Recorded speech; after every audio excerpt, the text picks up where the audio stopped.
ജീവിതത്തിൽ സംഭവിച്ചിട്ടുള്ള കാര്യങ്ങളെ കുറിച്ചാണ് നമ്മൾ ഇവിടെ പഠിക്കാനായിട്ട് പോകുന്നത്. അതിൽ ആദ്യമായി നമ്മൾ മനസ്സിലാക്കാൻ കഴിയുന്നത് നമുക്ക് സ്വർഗീയ പൗരത്വം ലഭിച്ചു എന്നതാണ്. We have received the heavenly citizenship. സ്വർഗീയ പൗരത്വം നമുക്ക് പ്രാപിപ്പാൻ ദൈവം ഇടയാക്കി.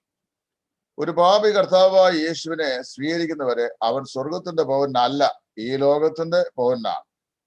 നമ്മുടെ കർത്താവ് യോഹന്നാന്റെ സുവിശേഷത്തിൽ പറയുമ്പോൾ ഈ ലോകത്തിന്റെ മക്കൾ സ്വർലോകത്തിന്റെ മക്കളെക്കാൾ ബുദ്ധിമാന്മാരാകുന്നു എന്നാണ് പ്രസ്താവിച്ചിട്ടുള്ളത്. ഈ ലോകത്തിന്റെ മക്കൾ എന്ന് പറയുന്നത് ഈ എർത്തലി സിറ്റിസനെ കുറിച്ചാണ്. എന്നാൽ ഫിലിപ്പിയ ലേഖനം അതിന്റെ 3-ാം അധ്യായത്തിന്റെ 20-ാം വാക്യത്തിൽ അപ്പോസ്തലനായ പൗലോസ് പറയുന്നു, നമ്മുടെ പൗരത്വമോ സ്വർഗത്തിലാകുന്നു, അവിടെ നിന്ന് നമ്മുടെ കർത്താവായ യേശു രക്ഷിതാവായി വരുമെന്ന് നാം കാത്തിരിക്കുന്നു എന്നാണ്. കർത്താവായ യേശുവിനെ ഒരാൾ രക്ഷിതാവായി സ്വീകരിക്കുമ്പോൾ അവൻ ദൈവവേദനായി തീരുകയും അപ്പോൾ തന്നെ അവൻ സ്വർഗീയ പൗരനായി തീരുകയും ചെയ്യുകയാണ്. അപ്പൊ ആ സ്വർഗീയ പൗരത്വം എന്ന് പറയുന്നത് ഒരു ക്രിസ്തീയ വിശ്വാസിയെ സംബന്ധിച്ച് അവന് ഡബിൾ സിറ്റിസൺഷിപ്പാണ് ഉള്ളത്. ഇപ്പൊ ബ്രിട്ടീഷുകാര് പൊതുവെ ഡബിൾ സിറ്റിസൺഷിപ്പ് ഉള്ള ആളുകളാണ്. എന്ന് പറഞ്ഞ പോലെ നമുക്ക് ഡബിൾ സിറ്റിസൺഷിപ്പ് ഉണ്ട്. ഒന്ന്, നാം ലോകത്തിന്റെ പൗരന്മാരാണ്, അതുകൊണ്ട് ലോകത്തിന്റെ പ്രമാണങ്ങളെ അനുസരിച്ച് ജീവിക്കുന്നു. സ്വർഗത്തിലെ ദൈവത്തിന്റെ സ്വർഗീയ പൗരന്മാരാകിയാൽ സ്വർഗീയ പ്രമാണങ്ങളാക്ക് മുൻതൂക്കം നൽകി നാം ജീവിച്ചു വരുന്നു. അതുകൊണ്ട് നമ്മളെ ദൈവം സ്വർഗീയ പൗരന്മാരാക്കി ഇപ്പോൾ തീർത്തിരിക്കുകയാണ്. സ്വർഗീയ പൗരന്മാരായതുകൊണ്ട് സ്വർഗത്തിലെ എല്ലാ ആത്മീയ അനുഗ്രഹങ്ങളും നമുക്ക് അനുഭവിക്കാനുള്ള ഭാഗ്യവും സ്വർഗത്തിലെ ദൈവം തന്നിരിക്കുന്നു എന്നുള്ളത് ഏറ്റവും സ്തുത്യർഹമായ ഒരു പ്രസ്താവനയാണ്. അടുത്തതായി നമ്മൾ വായിക്കുന്നത് റോമാലേഖനം 8-ാം അധ്യായത്തിന്റെ 17-ാം വാക്യമാണ്. റോമർ 8:17. അവിടെ വായിക്കുന്നത് ദൈവത്തിന്റെ അവകാശികളായി നാം മാറിയെന്നാണ്. മക്കളെങ്കിലോ നാം അവകാശികളും ക്രിസ്തുവിൽ കൂട്ടവകാശികളും ആയി തീർന്നിരിക്കുന്നു. നാം ദൈവമക്കളായി തീർന്നുകൊണ്ട് ദൈവത്തിൽ അവകാശികളായി മാറി. എന്താ ഈ അവകാശം എന്ന് പറഞ്ഞു കഴിഞ്ഞാൽ, സ്വർഗത്തിന്റെ അവകാശമെല്ലാം കർത്താവായ യേശു ക്രിസ്തുവിന്റെയാണ്. യേശു ക്രിസ്തുവിന് എന്തെല്ലാം അവകാശങ്ങളുണ്ടോ ആ അവകാശങ്ങളെല്ലാം നമ്മുടെ അവകാശമായി മാറുന്നു നാം കർത്താവായ യേശുവിനെ രക്ഷിതാവായി സ്വീകരിച്ചു കഴിഞ്ഞപ്പോൾ. എങ്ങനെയാണെന്ന് ചോദിച്ചു കഴിഞ്ഞാൽ, ഇപ്പോ നമ്മുടെ വീട്ടിലൊരു മകൻ അവൻ വിവാഹം കഴിച്ച് പെൺകുട്ടിയെ കൊണ്ട് വീട്ടിൽ പരിചയത്തേക്കുക.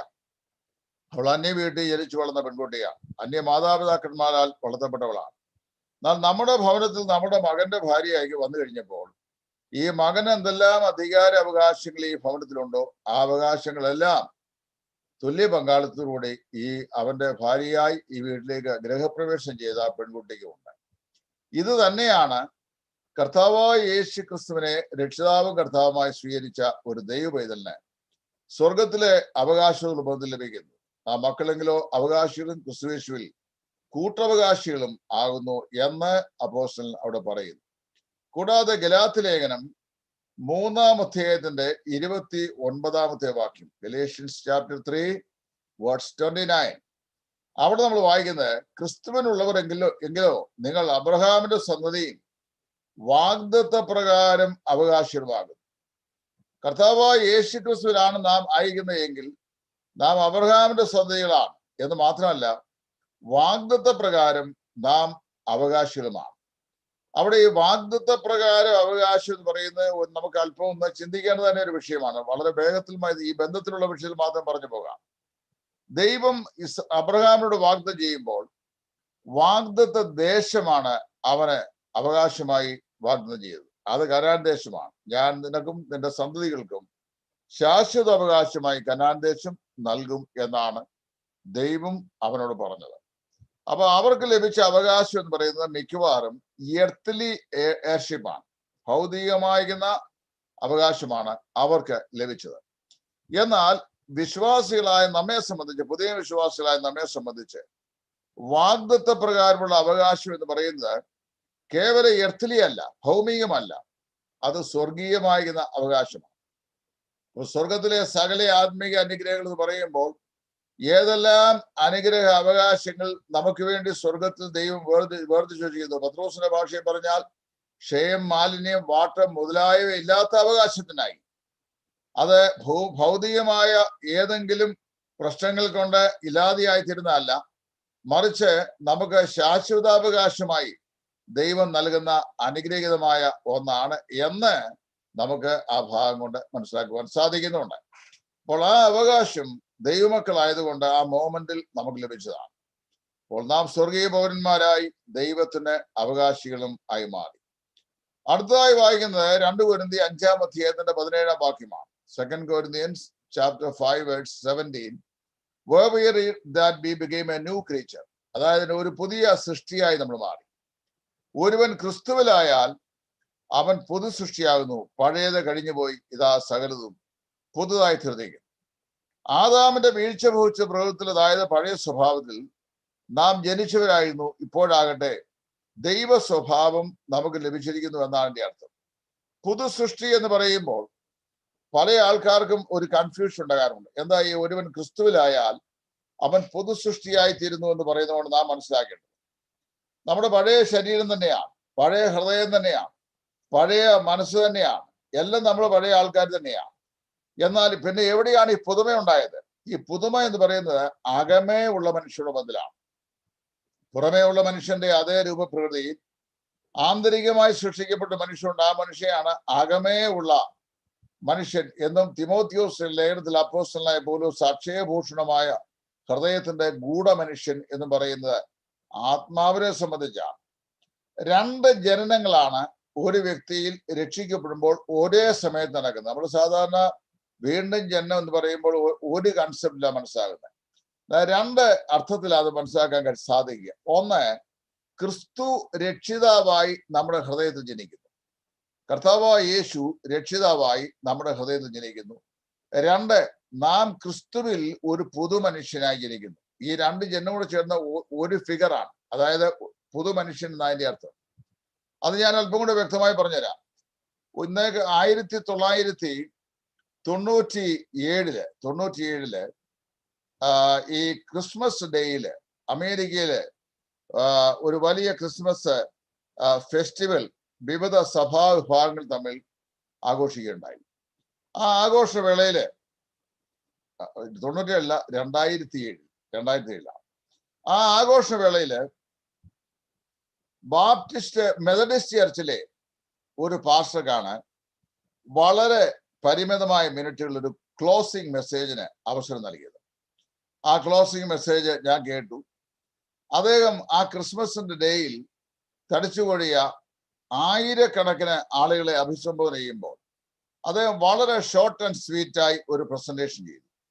ആ ഷോർട്ട് ആൻഡ് സ്വീറ്റ് പ്രസന്റേഷനകത്ത് കണ്ടന്റ് എന്ന് പറയുന്നത് ഇതാണ്. അദ്ദേഹം പറഞ്ഞു, Christ who was born 2000 years ago in the manger in Bethlehem must be born in the heart of every sinner as their own personal Savior and Lord. Then they will have a merry Christmas and that experience will lead them to a happy New Year. എനിക്ക് വളരെ ഇഷ്ടപ്പെട്ടു. അത്രയേ ഉള്ളൂ അദ്ദേഹം പറഞ്ഞ message, വേറെ ഒന്നുമില്ല.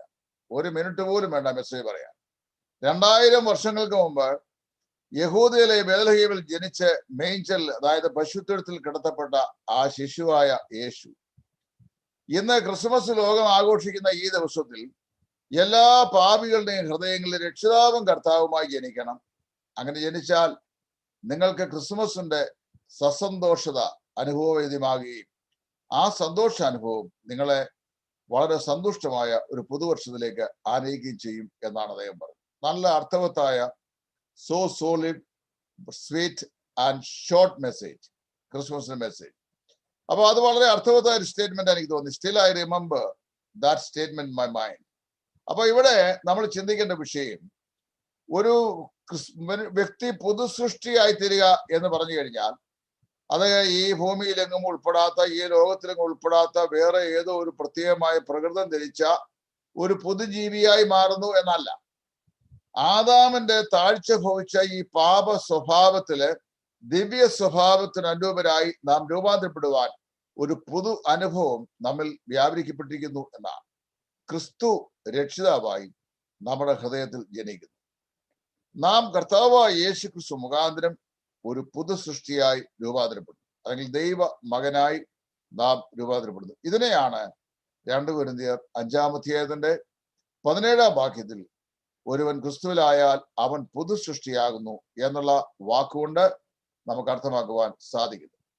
ഇനി അത് ഞാൻ മുമ്പോട്ട് വിശദീകരിക്കുമ്പോൾ അടുത്തതായി നമ്മൾ ഈ വിഷയത്തിൽ പഠിക്കാൻ പോകുന്നത് ആ പുതുതായി കർത്താവായ യേശുവിനെ രക്ഷിതാവായി സ്വീകരിക്കുന്ന ഒരു വ്യക്തി, ആ വ്യക്തിയെ സംബന്ധിച്ച് പറയാണ്, he become A servant of God. അവൻ ദൈവത്തിന്റെ ദാസനായി മാറുന്നു.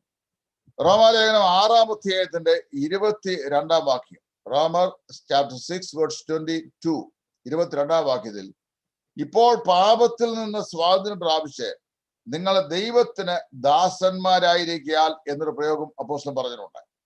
പാപത്തിൽ നിന്ന് സ്വാതന്ത്ര്യം പ്രാപിച്ച് ദൈവത്തിന് ദാസന്മാരായി തീർന്നിരിക്കുന്നു. അപ്പൊ മുന്നമേ നമ്മൾ എങ്ങനെയായിരുന്നു പറഞ്ഞിട്ടുണ്ട്, ഈ ലോകത്തിന്റെ കാലഗതിയും അനുസരണക്കേടിന്റെ മക്കളിൽ ഇപ്പോൾ വ്യാപരിക്കുന്നവന്റെ ആത്മാവായവനെയും അനുസരിച്ച് നടന്നു എന്നാണ് എഫേസ്യ ലേഖനം 2-ാം അധ്യായത്തിന്റെ 5 മുതലുള്ള വാക്യങ്ങൾ അപ്പോസ്തലൻ പറയുന്നത്. ഈ ലോകത്തിന്റെ കാലഗതി അനുസരണക്കേടിന്റെ മക്കളിൽ ഇപ്പോൾ വ്യാപരിക്കുന്നവന്റെ ആത്മാവ് എന്ന് പറഞ്ഞാൽ പിശാചിന്റെ ആത്മാവ്, അല്ലെങ്കിൽ സാത്താന്റെ ആത്മാവ്, അന്ധകാര ശക്തിയുടെ ആത്മാവ്. ആ ആത്മാവിനെ അനുസരിച്ചെന്ന് പറയുമ്പോൾ ആ ആത്മാവായിരുന്നു നമ്മുടെ യജമാനൻ. അപ്പോൾ നാം ആ ആത്മാവിന്റെ ദാസന്മാരായിരുന്നു, അല്ലെങ്കിൽ പിശാചിന് ദാസന്മാരായി വിൽക്കപ്പെട്ടവരായിരുന്നു. എന്നാൽ അങ്ങനെയുള്ള നാം ഇപ്പോൾ എങ്ങനെയായി മാറി? പൗലോസ് പറയുന്നു, പാപത്തിൽ നിന്ന് സ്വാതന്ത്ര്യം പ്രാപിച്ച ദൈവത്തിന് ദാസന്മാരായി മാറി. ഒരു ഇമ്മീഡിയറ്റ് ട്രാൻസ്ലേഷൻ അല്ലെങ്കിൽ ട്രാൻസിഷൻ സംഭവിച്ചു, ഒരു പരിവർത്തനം സംഭവിച്ചു. രക്ഷിക്കപ്പെടുമ്പോൾ സംഭവിക്കുന്നത് it's a wonderful transition from sin unto salvation. പാപത്തിൽ നിന്ന് രക്ഷയിലേക്കൊണ്ട് പരിവർത്തനമാണ് സംഭവിക്കുന്നത്. ആ പരിവർത്തനത്തെ ദൃഷ്ടാന്തീകരിക്കാൻ ഒരു വാക്യമുണ്ട്, ഒരുപാട് വാക്യങ്ങളുണ്ട്. അതിലൊരു വാക്യമാണ് ക്രൂശിലെ കള്ളന്റെ മനസ്സാന്തരം. ക്രൂശിലെ കള്ളൻ കർത്താവായ യേശുവിനെ രക്ഷിതാവായി സ്വീകരിച്ചേറ്റ് പറയുമ്പോൾ, അങ്ങ് രാജ്യത്വം പ്രാപിച്ചു വരുമ്പോൾ എന്നെയും കൂടി ഓർത്തുകൊണ്ടെന്ന് പറയുമ്പോൾ, കർത്താവ് അവനോട് പറയുന്ന മറുപടി ശ്രദ്ധിക്കണം. പറയുന്നത് എങ്ങനെയാണ്? ഇന്ന് നീ എന്നോടുകൂടെ പരദീസയിൽ ഇരിക്കും. ഇന്ന് നീ എന്നോടുകൂടെ പരദീസയിൽ ഇരിക്കും. Today thou shall be with me in paradise. ഇന്ന് എന്ന് പറയുമ്പോൾ എപ്പോൾ അവൻ മരിച്ച് അവന്റെ ശരീരത്തിൽ നിന്ന് ആത്മാവ് വേർപെടുന്നുവോ ആ നിമിഷത്തിൽ തന്നെ കർത്താവിനൂടെ അവൻ പരദീസയിൽ ആയിരിക്കും. Immediate transition took place. വളരെ വേഗത്തില് ഒരു പരിവർത്തനം ഉണ്ടായി. അവനുണ്ടായ മനപരിവർത്തനം അവന് സ്ഥാനീയമായ പരിവർത്തനത്തിന് കാരണമായി. പാപത്തിൽ നിന്ന് അവന് നിത്യജീവനിലേക്ക്, പാപത്തിന്റെ ശിക്ഷയിൽ നിന്ന് നിത്യജീവനിലേക്ക് പ്രവേശിച്ചു. നരകത്തിൽ നിന്ന് അവൻ പർദീസിലേക്ക് മാറ്റപ്പെട്ടു. നിരാശയിൽ നിന്ന് അവൻ പ്രത്യാശയിലേക്ക് അടർത്തി മാറ്റപ്പെട്ടു. അവന്റെ ജീവിതം എന്ന് പറയുന്നത് അർത്ഥശൂന്യതയിൽ നിന്ന് അർത്ഥവത്തായ ഒരു ജീവിതത്തിലേക്ക് അവൻ മാറ്റപ്പെട്ടു. എല്ലാം ഒരു നിമിഷം കൊണ്ട് സംഭവിച്ച, അരനിമിഷം കൊണ്ട്, ആ അരനിമിഷം കൊണ്ട് അവൻ ദൈവത്തിന്റെ ദാസനായി മാറി. രക്ഷിക്കപ്പെട്ട എല്ലാ ദൈവമക്കളെ സംബന്ധിച്ചു ദൈവ വചനം പറയുന്നത് നാം എന്ത് ചെയ്യുന്നു? പാപത്തിൽ നിന്ന് സ്വാതന്ത്ര്യം പ്രാപിച്ച് ദൈവത്തിന് ദാസന്മാരായി തീർന്നിരിക്കുന്നു. അതുകൊണ്ട് റോമാലേഖനം 6-ാം അധ്യായത്തിലെ തുടർന്നുള്ള പ്രമേയങ്ങളെല്ലാം പറയുന്നത് നാം എന്ത് ചെയ്യണം? ഈ ആ സ്വർഗീയ യജമാന്റെ, പുതിയ യജമാനെ നമ്മുടെ ഈ അവയവങ്ങളെ കൊണ്ട് അല്ലെങ്കിൽ ശരീരത്തെ കൊണ്ട് ദാസന്മാരായി ശുശ്രൂഷ ചെയ്യണം എന്നാണ്. അതാണ് റോമാലേഖനം 6-ാം അധ്യായത്തിന്റെ ഇതിവൃത്തം എന്ന് പറയുന്നത്. ഇനിയും അടുത്തതായി സംഭവിച്ചത്, രക്ഷിക്കപ്പെട്ടപ്പോൾ പത്രോസിന്റെ 1-ാം ലേഖനം 2-ാം അധ്യായത്തിന്റെ 9-ാം വാക്യപ്രകാരം പത്രോസ് പറയുകയാണ്, നാം ദൈവത്തിന് പുരോഹിതന്മാരായി തീർന്നു. ദൈവത്തിന് പുരോഹിതന്മാരായി തീർന്നു. That we became priest unto God. ദൈവത്തിന് പുരോഹിതന്മാരായി തീർന്നു. നിങ്ങളോ അന്ധകാരത്തിൽ നിന്ന് തന്റെ അത്ഭുത പ്രകാശത്തിലേക്ക് തങ്ങളെ വിളിച്ചവന്റെ സൽഗുണങ്ങളെ ഘോഷിപ്പാന്റെ ഗുണം തെരഞ്ഞെടുക്കപ്പെട്ട ഒരു ജാതിയും രാജകീയ പുരോഹിത വർഗവും വിശുദ്ധ വംശവും സ്വന്തം ജനവുമാകുന്നു. അപ്പൊ അവിടെ രാജകീയ പുരോഹിത വർഗമാക്കി ദൈവം നമ്മെ രക്ഷിക്കപ്പെട്ടപ്പോൾ മാറ്റി എന്നാ പറയും. ഇവിടെ വളരെ പ്രമാദമായ ഒരു ഉപദേശ വിഷയം ഞാൻ പറയാൻ പോകാം. നിങ്ങൾ ശ്രദ്ധിച്ചോണം. കഴിഞ്ഞ ഏറിയ നാളിൽ നമ്മുടെ ഈ ഫേസ്ബുക്കിലെ ഒരു കഥാപാത്രമായിരിക്കുന്ന സണ്ണി മാത്യു പുതുക്കുടിയിൽ അദ്ദേഹം അഭിഷേകം എന്ന് പറയുന്ന വിഷയത്തെ കുറിച്ച് മല്ലടിച്ചുകൊണ്ടിരിക്കുകയായിരുന്നു. അപ്പൊ അദ്ദേഹം പറയുന്ന അഭിഷേകം ഉള്ള ആൾക്ക് മാത്രമേ അദ്ദേഹം പറയുന്ന കാര്യങ്ങൾ മനസ്സിലാക്കാൻ കഴിയുള്ളൂ, അല്ലാത്തവർക്ക് മനസ്സിലാക്കാൻ കഴിയില്ലെന്നാ പറയുന്നത്. അദ്ദേഹം മനസ്സിലാക്കുന്ന അഭിഷേകത്തെ കുറിച്ച് 10 എപ്പിസോഡിൽ അദ്ദേഹം എഴുതി, 10 സെഗ്മെന്റിൽ അദ്ദേഹം എഴുതി. 10 സെഗ്മെന്റിലും വാട്ട് ഈസ് സാങ്ഷൻ അല്ലെങ്കിൽ അനോയിന്റിങ് എന്ന് അദ്ദേഹം എഴുതിയില്ല. അപ്പൊ ഈ 10 എഴുതി കഴിയുമ്പോൾ ഞാൻ ചോദിച്ചു, okay, you have completed 10 episodes on A special ആങ്ഷൻ, then what is sanction now, what is anointing? അതിനെക്കുറിച്ച് ഒന്നും എഴുതിയില്ലല്ലോ എന്ന് പറഞ്ഞു. അദ്ദേഹം പിന്നീട് എഴുതിയില്ല. എഴുതാൻ കഴിയില്ലെന്ന് എനിക്ക് ഉറപ്പുണ്ട്. ഇവിടെ അപ്പോസ്തലൻ പറയുന്നത്, നിങ്ങൾ ആരായി തീർന്നിരിക്കുന്നു? നിങ്ങൾ രാജാക്കന്മാരും പുരോഹിതന്മാരുമായി തീർന്നിരിക്കുന്നു. എപ്പോൾ? കർത്താവായ യേശുവിനെ രക്ഷിതാവായി സ്വീകരിച്ചപ്പോൾ. കർത്താവായ യേശുവിനെ രക്ഷിതാവും കർത്താവുമായി സ്വീകരിച്ച ആ നിമിഷത്തിൽ തന്നെ നാം ദൈവത്തിന് രാജാക്കന്മാരും പുരോഹിതന്മാരുമായി തീർന്നിരിക്കുകയാണ്. വെളിപ്പാട് പുസ്തകം അതിന്റെ 5-ാം അധ്യായം വായിക്കുമ്പോൾ, നീ അറുക്കപ്പെട്ടു, നിന്റെ രക്തം കൊണ്ട് സകല ഗോത്രത്തിലും ഭാഷയിലും വംശത്തിലും ജാതികളുള്ളവരെ ഞങ്ങളുടെ ദൈവത്തിനായി വിലയ്ക്ക് വാങ്ങി അവരെ രാജാക്കന്മാരും പുരോഹിതന്മാരുമാക്കി വെച്ചിരിക്കുന്നു എന്ന് പറയുന്നു. രാജാക്കന്മാരും പുരോഹിതന്മാരുമാക്കുക. പഴയ നിയമം പഠിക്കുമ്പോൾ അവിടെ ലേവ്യ പുസ്തകത്തിലെ പ്രധാനപ്പെട്ട ഒരു പ്രമേയമാണ് അനോയിന്റിങ്, അതായത് അഭിഷേകം എന്ന് പറയുന്നത്. പുറപ്പാട് പുസ്തകത്തിലാണ് അതിന്റെ സ്ഥാപനവും അതിന്റെ പ്രമാണവും രേഖപ്പെടുത്തിയിരിക്കുന്നത്. എന്താണ് ഈ അഭിഷേകം? അത് ഈ വിഷയത്തോട് ബന്ധത്തിലാണ് ഞാനിവിടെ ഒന്ന് സൂചിപ്പിച്ചു പോകാൻ ആഗ്രഹിക്കുന്നത്. എന്താണ് ഈ അഭിഷേകം? പല ആൾക്കാർക്കും അറിയാൻ വയ്യ. പെന്തക്കോസ്തുകാരാകുന്ന ആളുകൾ അല്ലെങ്കിൽ ഈ കരിസ്മാറ്റിക്കുകളായ ആളുകൾ ഞങ്ങളെ അഭിഷേകം ചെയ്യണമേ എന്ന് പ്രാർത്ഥിക്കുന്നത് നമ്മൾ കേട്ടിട്ടുണ്ട്. അഭിഷേകത്തിനായി കാത്തിരിക്കണമെന്ന് പഠിപ്പിക്കുന്നത് കേട്ടിട്ടുണ്ട്. പല ആളുകളും ഇപ്പോഴും അഭിഷേകത്തിനായി കാത്തിരുന്ന് പ്രാപിക്കുകയാണ്. അതും അന്യഭാഷ അടയാളത്തോടെ അഭിഷേകം പ്രാപിച്ചവർ മാത്രമേ ഈ കാര്യങ്ങൾ മനസ്സിലാക്കി നോക്കാൻ കഴിയുമെന്നാണ് പറയുന്നത്. എന്താ ഈ അഭിഷേകം? അഭിഷേകത്തെ കുറിച്ച് പറയുമ്പോൾ നമ്മൾ പുറപ്പാട് പുസ്തകത്തിൽ വായിക്കുന്നത് 2 അതിപ്രധാനമായ നിർദ്ദേശങ്ങളാണ്. ഒന്ന്, പഴയ നിയമ കാലഘട്ടത്തിൽ രാജാക്കന്മാരെയോ പ്രവാചകന്മാരെയോ പുരോഹിതന്മാരെയോ തങ്ങളുടെ ഔദ്യോഗികമായ സ്ഥാനത്തേക്ക് ആനയിക്കുവാൻ കൽപ്പിച്ചാക്കപ്പെട്ട ഒരു കർമ്മമായിരുന്നു അഭിഷേകം എന്ന് പറയുന്നത്. അതിനുവേണ്ടി ഒരു പ്രത്യേക ഫോർമുല പ്രകാരം നിർമ്മിച്ചെടുത്തൊരു തൈലമുണ്ട്. ആ തൈലം അഭിഷേക തൈലക്കൊമ്പിൽ ഒഴിച്ച് അത് കൊണ്ടുപോയി ഏത് വ്യക്തിയെ രാജാവ്, പുരോഹിതൻ അല്ലെങ്കിൽ പ്രവാചകനാക്കി മാറ്റുവാൻ ദൈവം ആഗ്രഹിച്ചോ ആ ആളിനെ കുറിച്ച് അഭിഷേകം ചെയ്യുന്നയാളിന് ദൈവം പ്രത്യേകമായ ഒരു നിയോഗം നൽകുകയും ആ ആളിനെ കണ്ടെത്തി അവന്റെ മേൽ ഈ അഭിഷേക തൈലം ഒഴിക്കുകയും ചെയ്യും. അങ്ങനെയാണ് ഇശായിയുടെ മക്കളില് ഏറ്റവും ഒടുവനായിരുന്ന ദാവീദിനെ കാട്ടിൽ നിന്ന് ആളയച്ച് വരുത്തിയ ബാലകനായ അവൻ വന്നു കഴിഞ്ഞപ്പോൾ യഹോവ ശമൂവേലിനോട്, ഇവൻ തന്നെ ഇസ്രായേലിന്റെ രാജാവ്, ഇവനെ എന്ത് ചെയ്യും? തൈലം കൊണ്ട് നീ അഭിഷേകം ചെയ്ത് അവനെ രാജാവായി ഇസ്രായേലിന് വേർതിരിക്ക എന്ന് പറഞ്ഞു. അപ്പൊ അഭിഷേകം അവൻ തൈലക്കൊമ്പെടുത്ത് ഈ അഭിഷേക തൈലം അവന്റെ മേൽ ഒഴിച്ചു. അവനെ ഇസ്രായേലിന്റെ രാജാവായി അഭിഷേകം ചെയ്തു. അഭിഷേകം കൂടാതെ ലോകത്തിൽ ഒരു മനുഷ്യനും ഇസ്രായേൽ ചരിത്രത്തിൽ രാജാവോ പുരോഹിതനോ പ്രവാചകനോ ആയിട്ടില്ല. അഭിഷേകം ഇല്ലാതെ സാധിക്കുകയില്ല. അപ്പോ നമ്മൾ വായിക്കുമ്പോൾ ഈ അഭിഷേകം അതിപ്രധാനമായ ഒന്നാണ്. അപ്പൊ ഞാൻ ഈ ക്ലാസ് എടുക്കുന്ന സമയത്ത് തന്നെ സ്റ്റേറ്റ്സ് എന്നൊരു സോൻ വിളിച്ചു ചോദിച്ചു, പുരോഹിതന്മാരെയും രാജാക്കന്മാരെയും അവരുടെ തൽസ്ഥാനങ്ങളിലേക്ക് ആനയിക്കുവാൻ അഭിഷേകം നൽകിയതായി പറഞ്ഞിട്ടുണ്ട്. എന്നാൽ പ്രവാചകന്മാരെ അങ്ങനെ പറഞ്ഞിട്ടുണ്ടോ എന്ന് ചോദിച്ചു. അങ്ങനെ തന്നെ പറഞ്ഞിട്ടുണ്ട് രാജാക്കന്മാരുടെ പുസ്തകത്തിൽ. ഏലീശായോട് പറയുമ്പോൾ, നീ ഇന്ന ആളിനെ പോയി എന്ത് ചെയ്യണം? ഇസ്രായേലിന്റെ പ്രവാചകനായി അഭിഷേകം ചെയ്യണം എന്ന് പറയും. അവനെ അഭിഷേകം ചെയ്യുകയും ചെയ്തതായിട്ട് വായിക്കുന്നുണ്ട്. അപ്പൊ പ്രവാചകനാകട്ടെ, രാജാവാകട്ടെ, പുരോഹിതനാകട്ടെ, അവരെ തങ്ങളുടെ ഔദ്യോഗികമായ സ്ഥാനത്തേക്ക് ആനയിക്കുവാൻ നൽകപ്പെടുന്ന ഒരു കർമ്മമാണ് അഭിഷേകം എന്ന് പറയുന്നത്. അത് തലയിലാണ് ഒഴിക്കുന്നത്. ഈ അഭിഷേക തൈലം ഒഴിച്ചിട്ടല്ലാതെ ഒരുവന് പുരോഹിതനോ രാജാവോ ആകാൻ സാധിക്കുകയില്ല. സ്വയമായി അദോനിയാവ് സ്വയം രാജാവായി. അതിന്റെ പരിണിത ഫലം നമ്മൾ വായിക്കുന്നുണ്ട്. അതുപോലെ തന്നെ അബ്ശാലോം രാജാവിന്റെ കൊട്ടാരം മറിച്ചിട്ട് അവൻ തന്നെത്താൻ പ്രഖ്യാപിച്ചു രാജാവായി. അവന്റെ ദുരന്ത പര്യവസായിയാകുന്ന അന്ത്യം നമ്മൾ വായിക്കുന്നുണ്ട്. എന്നാൽ ഇവിടെ പത്രോസ് പറയുകയാണ്, പുതിയ നിയമത്തിൽ കർത്താവായ യേശുവിൽ വിശ്വസിച്ചവരായ നാം എല്ലാവരും ആരാണ്? രാജാക്കന്മാരും പുരോഹിതന്മാരുമാണ്. നാം വിശ്വസിച്ചപ്പോൾ രാജാക്കന്മാരും പുരോഹിതന്മാരും ആയി തീർന്നെങ്കിൽ, രാജാക്കന്മാരും പുരോഹിതന്മാരും ആക്കി നമ്മെ തീർക്കേണ്ടതിന് നമുക്കും ഒരു അഭിഷേകം ഉണ്ടായേ മതിയാവൂ. അല്ലാതെ രാജാവോ പുരോഹിതനോ ആകാൻ സാധിക്കുകയില്ല. കാര്യം അഭിഷേകമില്ല ഒരിക്കലും സാധിക്കുകയില്ല. അത് എങ്ങനെ സാധിച്ചു എന്ന് ചോദിച്ചു കഴിഞ്ഞാൽ ഞാൻ 2 ദൃഷ്ടാന്തങ്ങൾ കൂടി ആ കാര്യം പറയാം. ഒന്ന്, നമ്മൾ വായിക്കുമ്പോൾ കർത്താവായ യേശുവിനെ കുറിച്ച് പറയുമ്പോൾ ലൂക്കോസ് പറയുന്നു, ക്രിസ്തുവിനെ ദൈവം പരിശുദ്ധാത്മാവിനാലും ശക്തിയാലും അഭിഷേകം ചെയ്തു എന്ന് വായിക്കുന്നു. നമ്മുടെ കർത്താവായ യേശുവിനെ പരിശുദ്ധാത്മാവിലും ശക്തിയിലും പിതാവായ ദൈവം അഭിഷേകം ചെയ്തു. കൊരിന്ത്യ ലേഖനത്തിൽ വായിക്കുമ്പോൾ ഏത് പുരുഷന്റെയും തല സ്ത്രീയുടെയും തല പുരുഷൻ, പുരുഷന്റെ തല സ്ത്രീ, സ്ത്രീയുടെ തല ക്രിസ്തു, ക്രിസ്തുവിന്റെ തല ദൈവം എന്നാണ് പറയുന്നത്.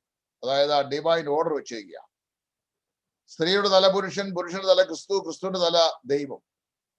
ക്രിസ്തുവിനെ പിതാവായ ദൈവം പരിശുദ്ധാത്മാവും ശക്തിയാലും അഭിഷേകം ചെയ്തു വായിക്കുന്നു. ആ ക്രിസ്തുവിനെ സഭയുടെ ശിരസ് എന്നാണ് എഫേസ്യ ലേഖനത്തിൽ പറയുന്നത്, കൊലോസ്യയിൽ പറയുന്നു. എഫേസ്യ ലേഖനത്തിൽ ആ ശിരസായ ക്രിസ്തുവിന്റെ ശരീരമാണ് സഭയെന്നും പറയും. അത് പരസ്പര പൂരകമായി എഴുതപ്പെട്ട ലേഖനങ്ങളാണ് എഫേസ്യ, കൊലോസ്യ ലേഖനങ്ങൾ. അവിടെ പറയുമ്പോൾ പറയാണ് തലയായി ക്രിസ്തുവിനെ ദൈവം അഭിഷേകം ചെയ്തു. പുറപ്പാട് പുസ്തകം 32-ാം അധ്യായത്തിന്റെ 42-ാം വാക്യത്തിൽ പറയുമ്പോൾ അഭിഷേക തൈലം അത് ഒഴിക്കുന്ന വിഷയത്തെ കുറിച്ച് പറയുമ്പോൾ മോശയോട് ദൈവം സ്ട്രിക്റ്റായി പറഞ്ഞു, അത് അവരുടെ തലമേലല്ലാതെ ശരീരത്തിൽ എവിടെയും ഒഴിക്കരുത് എന്ന് പറഞ്ഞാൽ അഹരോനെയും അവന്റെ പുത്രന്മാരെയും വരുത്തി അവരുടെ തലമേൽ ശിരസിന്മേൽ അഭിഷേക തൈലം ഒഴിക്കണം. അത് ശരീരത്തിൽ പുരട്ടുകയും അരുത്, അല്ലെങ്കിൽ ഒഴിക്കുകയും അരുത് എന്ന് പറഞ്ഞു. അങ്ങനെ വന്നു കഴിഞ്ഞാൽ നമ്മൾ പുതിയ നിയമബന്ധത്തിൽ പഠിക്കുമ്പോൾ പഠിക്കേണ്ട വിഷയം, അഭിഷേകം പുതിയ നിയമത്തിലുള്ളത് ശരീരത്തിനല്ല, മറിച്ച് ശിരസായ ക്രിസ്തുവിനാണ്. ശിരസായ ക്രിസ്തുവിനോട് ബന്ധപ്പെട്ടാണ് ശരീരമായ സഭയ്ക്ക് എന്തെങ്കിലും ചൈതന്യമുള്ളത്. അതുകൊണ്ട് ശിരസായ യേശു ക്രിസ്തുവിനെ ലൂക്കോസിന്റെ സുവിശേഷം 4-ാം അധ്യായത്തിൽ ലൂക്കോസ് രേഖപ്പെടുന്ന പോലെ ദൈവം പരിശുദ്ധാത്മാവിനാലും ശക്തിയാലും അഭിഷേകം ചെയ്തു. ശിരസായ യേശു ക്രിസ്തുവിനെ അഭിഷേകം ചെയ്യുമ്പോൾ പുറപ്പാട് പുസ്തകം 32-ാം അധ്യായത്തിന് 42-ാം വാക്യത്തിൽ പറയപ്പെടുന്ന പോലെ ശരീരത്തിൽ എങ്ങും ഈ അഭിഷേക തൈലം പുരട്ടരുത് എന്നുള്ള കൽപ്പന ഉള്ളത് കൊണ്ട് ശരീരമായ സഭയ്ക്ക് പ്രത്യേകമായ അഭിഷേകം കർത്താവ് നൽകിയിട്ടില്ല.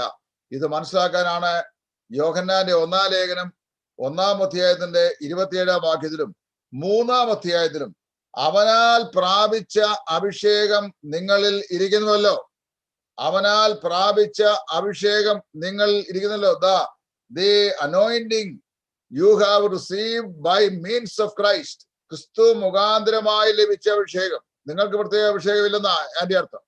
നമുക്ക് പ്രത്യേക അഭിഷേകമില്ലെന്നാണ്, സഭയ്ക്ക് പ്രത്യേക അഭിഷേകമില്ലെന്നാണ്, ശരീരത്തിന് പ്രത്യേക അഭിഷേകമില്ലെന്നാണ്. എന്നാലേ അഭിഷേകമുണ്ട്. എങ്ങനെയാണ്? ബൈ മീൻസ് ഓഫ് ക്രൈസ്റ്റ്, ക്രിസ്തു മുഖാന്തരം, അവനാൽ ക്രിസ്തുവിനാൽ തലയായവ അവരാൽ. എന്നിട്ട് പറയാണ് 3-ാം അധ്യായത്തിൽ, ആരും നിങ്ങൾക്ക് ഉപദേശം തരുവാൻ ആവശ്യമില്ല, ആ അഭിഷേകം നിങ്ങൾ വസിച്ചിരിക്കാൻ. ഏതഭിഷേകം? ശിരസായ യേശു ക്രിസ്തുവിന് ലഭിച്ച അഭിഷേകം നമ്മിൽ വസിക്കുന്നത് കൊണ്ട് നമ്മെ ആരും പ്രത്യേകിച്ച് ഉപദേശിച്ചു തരേണ്ട ആവശ്യമില്ല. ആ അഭിഷേകം തന്നെ നിങ്ങൾക്ക് സകലതും ഉപദേശിച്ചു തരും എന്നാണ് യോഹന്നാൻ അപ്പോസ്തലൻ തന്റെ ലേഖനത്തിൽ അനുവാചക സുഹൃത്തുക്കളെ അറിയിക്കുന്നത്. അങ്ങനെ വരുമ്പോ നമ്മൾ പഠിക്കേണ്ട പ്രധാനപ്പെട്ട വിഷയം, പുതിയ നിയമത്തിൽ അഭിഷേകം ശരീരത്തിനല്ല, ശിരസായ ക്രിസ്തുവിനാണ്. ഇനി അതിനെ എങ്ങനെ ദൃഷ്ടാന്തീകരിക്കാം എന്നും കൂടെ പറയാം. 133-ാം സങ്കീർത്തനം വായിക്കുമ്പോൾ 133-ാം സങ്കീർത്തനത്തില് നമ്മൾ വായിക്കുന്നത് അതൊരു സാഹോദര്യ സങ്കീർത്തനമാണ്. ഇതാ സഹോദരന്മാരെ ഒത്തൊരുമിച്ച് വസിക്കുന്നത് എത്ര ശുഭവും എത്ര മനോഹരമാകുന്നു. 2 അതിശയോക്തി പ്രയോഗങ്ങൾ, എത്ര ശുഭം എത്ര മനോഹരം. ആ വാക്യത്തിൽ നിന്നാണ് ചെറിയാൻ സാർ എത്ര ശുഭം എത്ര മോഹനം സോദരൻ ഒത്തു വസിപ്പതോർത്താൽ എന്നുള്ള പാട്ട് എഴുതിയത്. അപ്പോൾ അവിടെ എത്ര ശുഭം എത്ര മനോഹരം എന്നിട്ട് 2 ഉപമകളോട് പറഞ്ഞിട്ടുണ്ട്. 2 ഉപമാനങ്ങളും 2 അതിശയോക്തി പ്രയോഗങ്ങളും ഇടകലർത്തി പ്രയോഗിച്ചുള്ള ഒരു സങ്കീർത്തനമാണത്.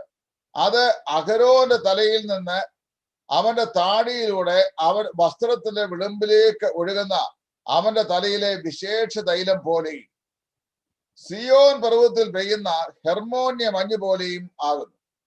നിങ്ങൾ ശ്രദ്ധിച്ച് കേൾക്കണം. അവിടെ അഭിഷേകത്തെ കുറിച്ച് പറയുകയാണ്, അത് അഹരോന്റെ തലയിൽ നിന്ന് താടിയിലൂടെ വസ്ത്രത്തിന്റെ വിളിമ്പിലേക്ക് ഒഴുകുന്ന തലയിലെ വിശേഷ തൈലം. അപ്പൊ ശരീരത്തില് ഇത് ഈ വിശേഷതയിലും പുരട്ടിയിട്ടില്ല, പുരട്ടാൻ പാടില്ല. താടിയിലും മുഖത്തും പുരട്ടിയിട്ടില്ല. ഒഴിച്ചത് തലയിലാണ്. തലയിൽ ഒഴിച്ച അഭിഷേക തൈലം താടിയിലൂടെ വസ്ത്രത്തിന്റെ വിളമ്പ് വരെയും അഗ്രം വരെയും അത് വാർന്നൊലിച്ച് ശരീരം മുഴുവൻ സുഗന്ധപൂരിതമായി തീരുന്ന പോലെ ശിരസായ യേശു ക്രിസ്തുവിനോട് സന്ധികളാലും ഞരമ്പുകളാലും സജീവമായ ബന്ധം പുലർത്തി സജീവാത്മകമായിരിക്കുന്ന ദൈവസഭയ്ക്ക് അല്ലെങ്കിൽ ശരീരമായ സഭയ്ക്ക് ശിരസായ യേശു ക്രിസ്തുവിനുള്ള അഭിഷേകം ഉണ്ടെന്നാണ് പറയുന്നത്. അതുകൊണ്ടാണ് ശരീരത്തിന് പ്രത്യേകിച്ച് അഭിഷേകം ഇല്ല. ഞങ്ങളെ അഭിഷേകം ചെയ്യണമെന്ന് പ്രാർത്ഥിച്ച അഭിഷേകം കിട്ടുകയില്ല. പിന്നെ ശരീരത്തിന് പ്രത്യേക അഭിഷേകം ഉണ്ടെന്ന് പറഞ്ഞു കഴിഞ്ഞാൽ അത് ഉപദേശിപ്പിച്ചത് ആ ശരീരത്തെ കർത്താവായ യേശു ക്രിസ്തുവിനാൽ ലഭിച്ച അഭിഷേകമാണ്. അതായത് ശിരസിൽ നിന്ന് ശരീരത്തിലേക്ക് വ്യാപരിക്കപ്പെടുന്ന സുഗന്ധമാണ് ഇവിടെ പറയപ്പെടുന്ന അഭിഷേകം. ഈ അഭിഷേകം ശിരസിനോട് ചേർന്ന് നിൽക്കുന്നതുകൊണ്ടാണ് ശരീരത്തിനുള്ളത്. അങ്ങനെ ശിരസിനോട് ചേർക്കപ്പെട്ട ശരീരത്തിന് അഭിഷേകം ഉണ്ടായാൽ അവരെല്ലാവരും രാജാക്കന്മാരും പുരോഹിതന്മാരുമാണ്. നിങ്ങൾക്ക് മനസ്സിലായോ? നമ്മെ രാജാക്കന്മാരും പുരോഹിതന്മാരുമാക്കി തീർത്തത് ശിരസായ യേശു ക്രിസ്തുവിനോട് നമ്മെ ചേർത്ത പ്രവൃത്തി കൊണ്ടാണ്. ശിരസായ യേശു ക്രിസ്തുവിനോട് നമ്മെ ചേർത്തത് എന്താണ്? പരിശുദ്ധാത്മ സ്നാനമാണ്. പരിശുദ്ധാത്മ സ്നാനത്താലാണ് സഭയാം ശരീരം ഉണ്ടാവുകയും ശരീരത്തിന്റെ അവയവങ്ങളാകുന്ന വിശ്വാസികളെ ക്രിസ്തുവിന്റെ ശിരസിനോട് സജീവമായി ഏകീഭവിപ്പിക്കുകയും ചെയ്തത്.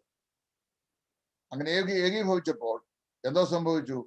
ശിരസായ യേശു ക്രിസ്തുവിനുള്ള അഭിഷേകം ശരീരമായ സഭയുടെ അവയവങ്ങളിലേക്ക് അത് ഓർന്നിറങ്ങി ശരീരത്തെ മുഴുവൻ വ്യാപിക്കുകയും ശരീരത്തിന് അഭിഷേകം ഉള്ളതായി തീരുകയും തന്നിമിത്തം ശരീരം ശിരസായ ക്രിസ്തുവിന് പുരോഹിതന്മാരും രാജാക്കന്മാരുമായി മാറ്റപ്പെടുകയും ചെയ്യും. ഇതാണ് ഇതിന്റെ മാർമികമായ സത്യം. ഇത്രയും സത്യം നമ്മൾ മനസ്സിലാക്കി കഴിഞ്ഞാൽ അഭിഷേകം എന്ന് പറയുന്ന വിഷയത്തെക്കുറിച്ചുള്ള സംശയവും മാറും. പുതിയ മുതലെ പുരോഹിത പുത്രന്മാർ എന്ന് പറഞ്ഞാൽ എന്താണ് എന്നുള്ളത് ഗ്രഹിക്കാനിടയായി തീരുകയും ചെയ്യും.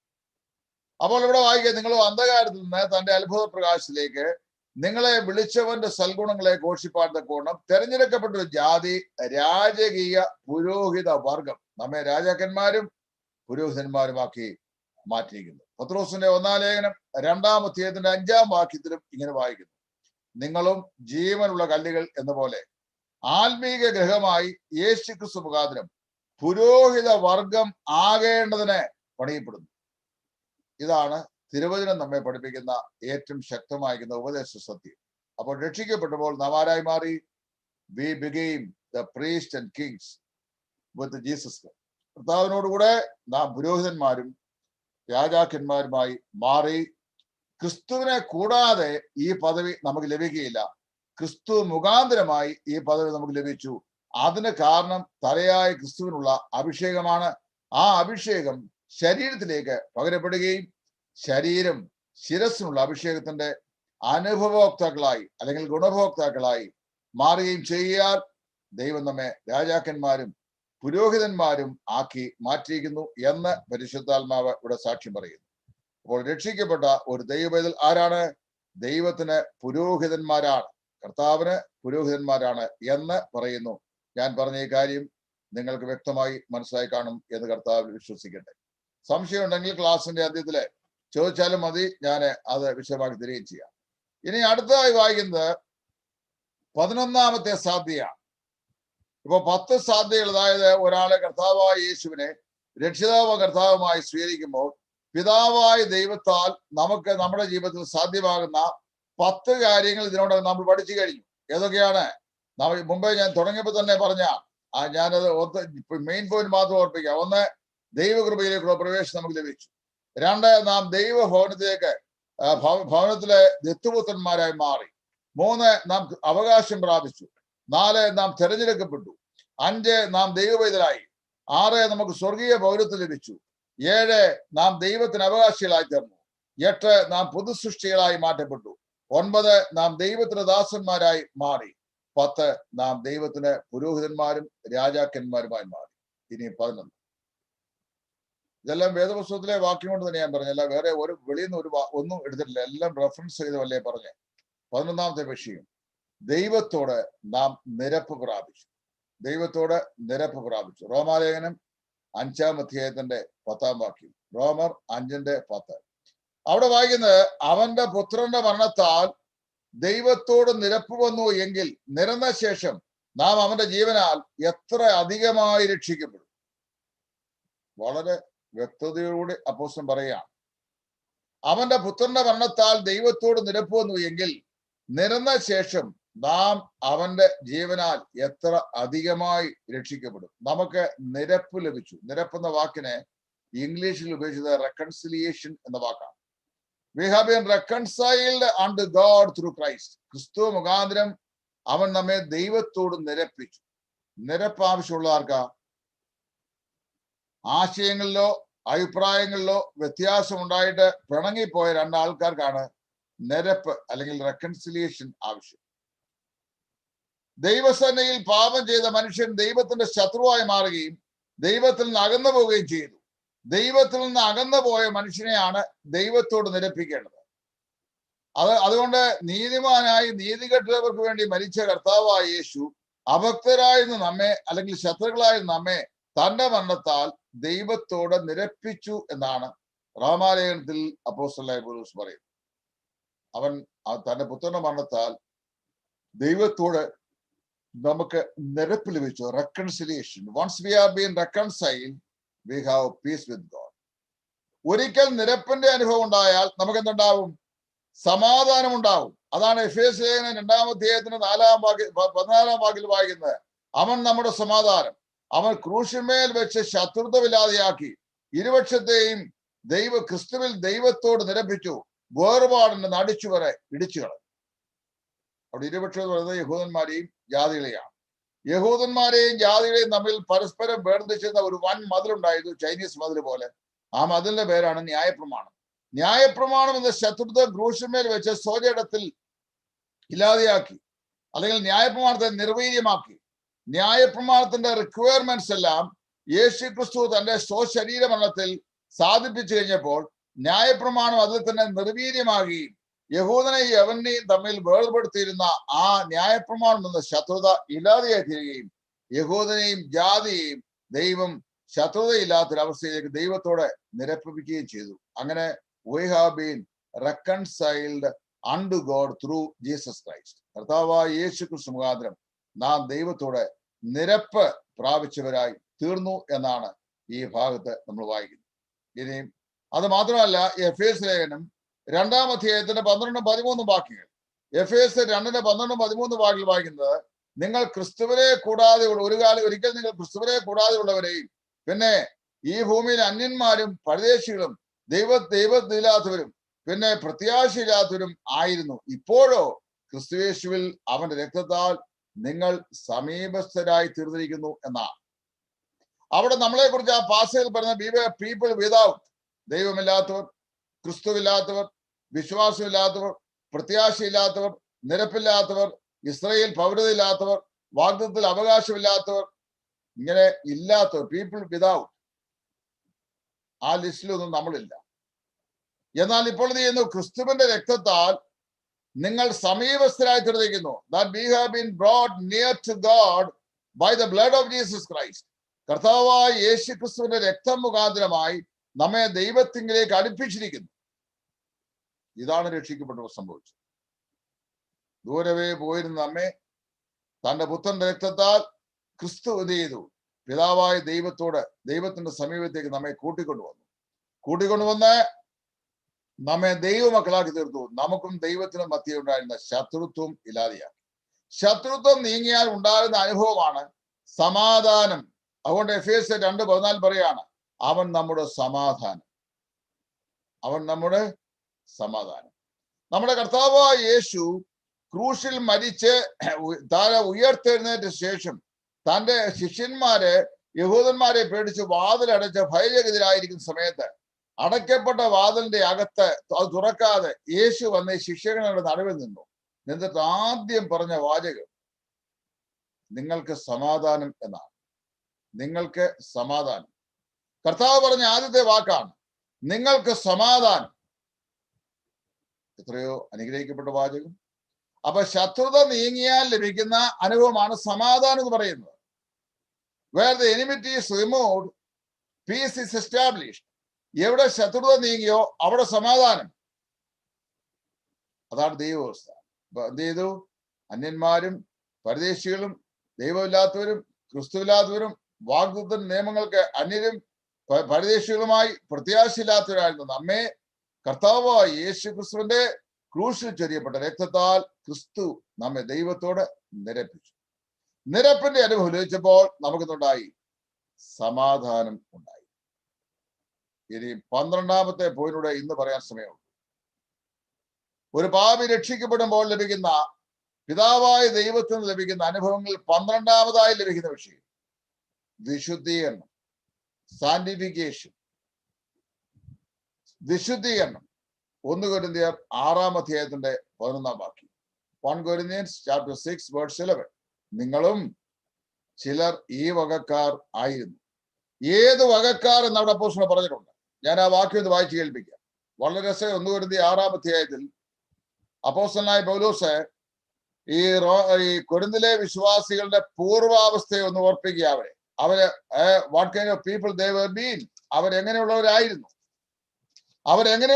പറയാൻ വേണ്ടി അദ്ദേഹം പറയുമ്പോൾ അദ്ദേഹം പറയാണ് അവിടെ 6-ാം അധ്യായത്തിന് 1 Corinthians 6-ാം അധ്യായത്തിന്റെ 11-ാമത്തെ വാക്യം. അതിന്റെ തൊട്ടുമോൾ പറയുന്നു, നോക്കി, അന്യായം ചെയ്യുന്നവൻ ദൈവരാജ്യം അവകാശമാക്കുകയില്ല എന്ന് അറിയുന്നില്ലയോ? നിങ്ങളെ തന്നെ വഞ്ചിക്കാതിരിപ്പീൻ.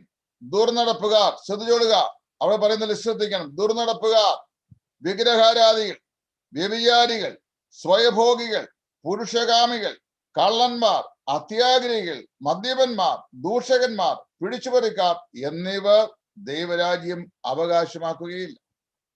ദൈവരാജ്യം അവകാശമാക്കാത്ത ഒരു ലിസ്റ്റ് 3-4 സ്ഥലങ്ങളിലായി അപ്പോസ്തലൻ പറഞ്ഞിട്ടുണ്ട്. അത് ഒരു ഭാഗമായത്.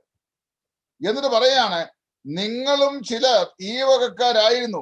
എങ്കിലും നിങ്ങൾ കർത്താവായ യേശുക്രിസ്തുവിന്റെ നാമത്തിലും നമ്മുടെ ദൈവത്തിന്റെ ആത്മാവിനാലും നിങ്ങളെ തന്നെ കഴുകി ശുദ്ധീകരണവും നീതീകരണവും പ്രാപിച്ചിരിക്കുന്നു. നാം വിശ്വസിച്ചപ്പോൾ നമുക്ക് ലഭിച്ച 12 അനുഭവങ്ങൾ, കർത്താവ് പിതാവായ ദൈവത്താൽ ലഭിച്ച 12 അനുഭവങ്ങൾ, ഒന്നാണ് വിശുദ്ധീകരണം എന്ന് പറയുന്നത്. പാപഭംഗിതമായ നമ്മുടെ ജീവിതം. അവിടെ പറയപ്പെടുന്ന ലിസ്റ്റ് നോക്കി, എല്ലാ അശുദ്ധിയാണ്.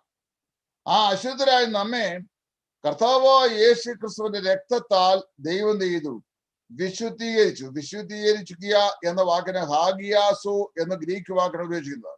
ഹാഗിയാസോ എന്ന വാക്കിന്റെ അർത്ഥം placing a part for a particular purpose എന്നാണ്. ഒരു പ്രത്യേക ഉദ്ദേശത്തിനായി വേർതിരിക്കുക എന്നാണ്. നമ്മെ ദൈവം വിശുദ്ധീകരിച്ചു എന്ന് പറഞ്ഞു കഴിഞ്ഞാൽ മാലിന്യങ്ങൾ കൂടാതെ ഒരു പ്രത്യേക ഉദ്ദേശത്തിനായി വേർതിരിച്ചു എന്നതിന്റെ അർത്ഥം. ദൈവത്തിന്റെ ആത്മാവിനാലും കർത്താവായ യേശു ക്രിസ്തു രക്തത്താലും നമ്മെ കഴുകി ശുദ്ധീകരണവും നീതീകരണവും നമുക്ക് നൽകി. അപ്പോസ്തല പ്രവൃത്തികളുടെ പുസ്തകം 26-ാം അധ്യായത്തിന്റെ 18-ാം വാക്യം ശുദ്ധീകരണത്തെ രക്ഷയുടെ പ്രത്യക്ഷ ഫലമായിട്ടാണ് പറഞ്ഞിരിക്കുന്നത്.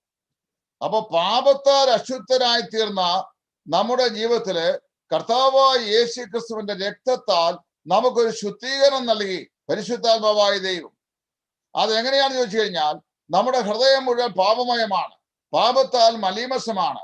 പാപത്താൽ മലീമസമായിരുന്ന നമ്മുടെ ഹൃദയത്തെ കർത്താവായ യേശു ക്രിസ്തുവിനെ നാം വിശ്വാസത്താൽ രക്ഷിതാവായ ഹൃദയത്തിൽ സ്വീകരിച്ചു കഴിഞ്ഞപ്പോൾ പരിശുദ്ധാത്മാവായ ദൈവം ചെയ്തു പുത്രന്റെ രക്തത്താൽ നമ്മെ സമ്പൂർണമായി കഴുകി.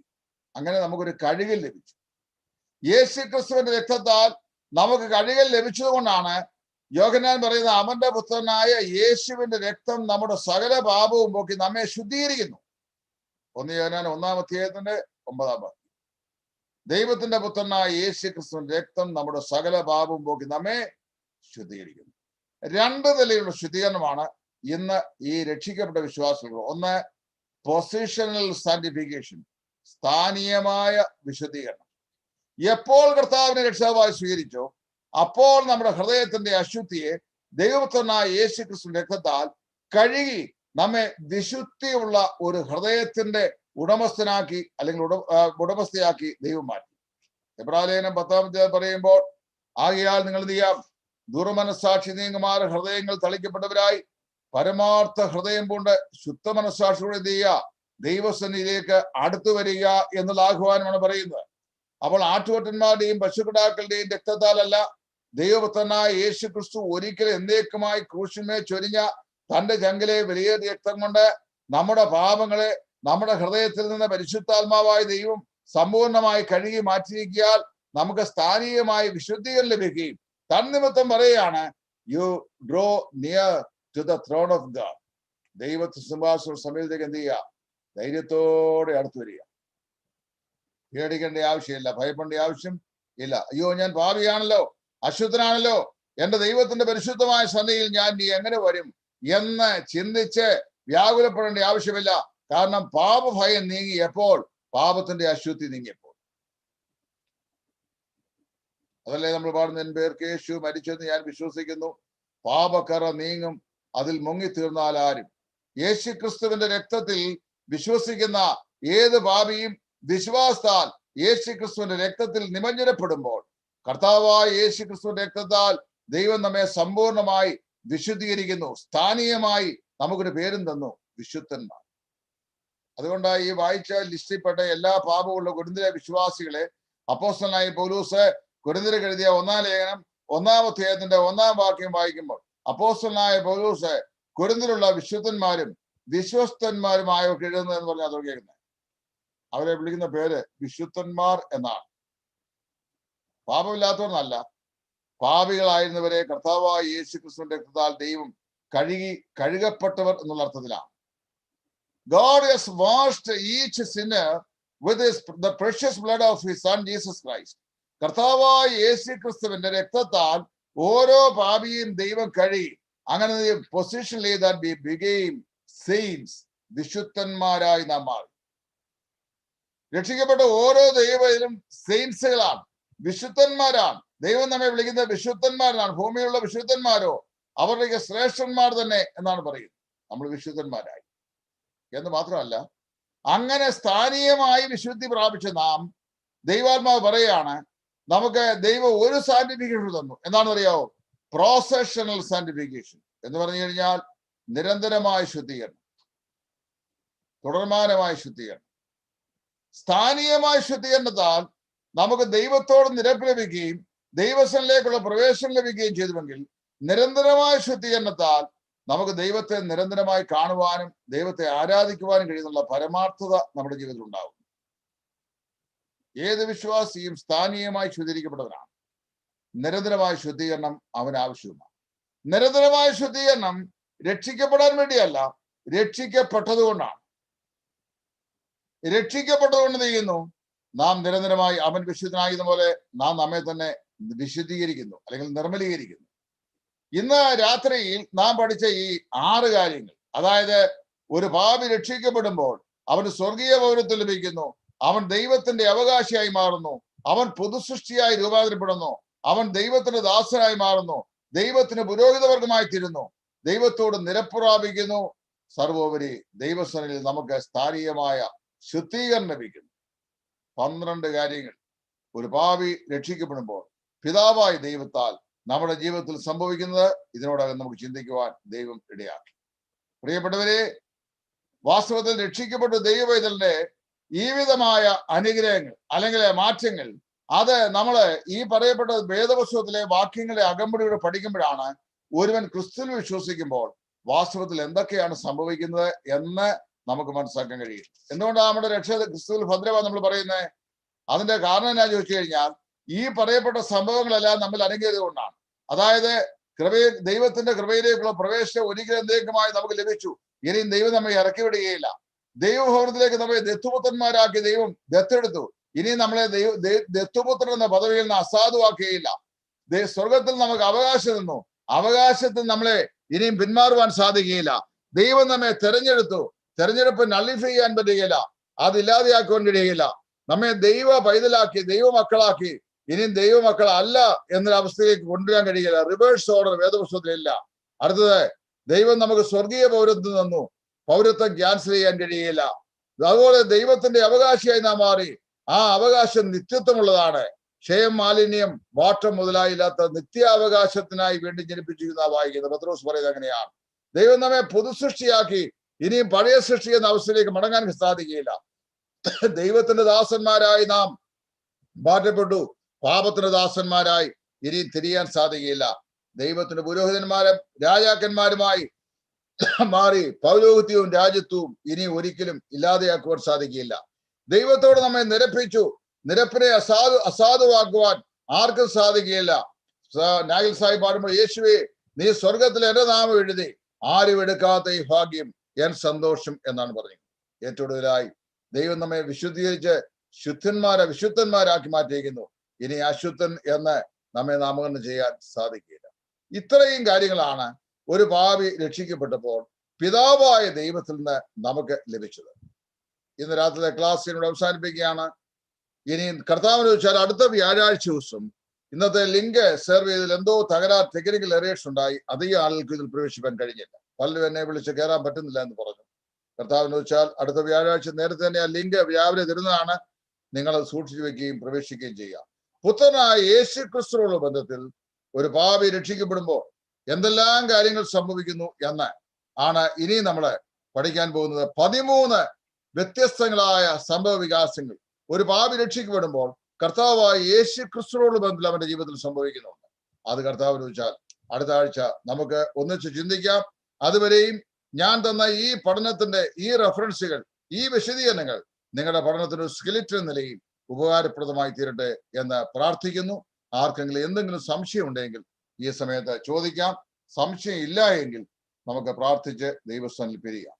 സംശയം ഇല്ല എങ്കിൽ സഹോദരന്മാർ ആരെങ്കിലും ഒരാളെ ദൈവാത്മാവ് ഉദ്ബോധിപ്പിക്കുന്നവർ പ്രാർത്ഥിച്ച് ഇന്നത്തെ ക്ലാസ് അവസാനിപ്പിക്കുകയും ചെയ്യണം എന്ന് ദൈവനാമത്തിൽ ഓർപ്പിക്കുന്നു. ആർക്കെങ്കിലും സംശയം ഉണ്ടെങ്കിൽ ചോദിക്കാം.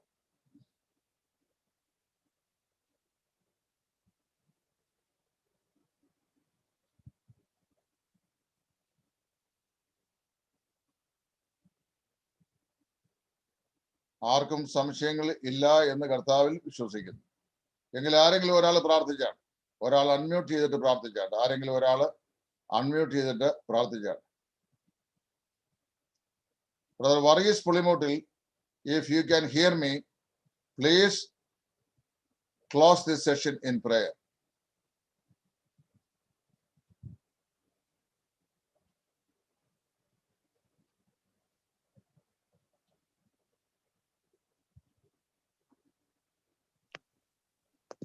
വർഗീസ് പുളിമൂട്ടിൽ.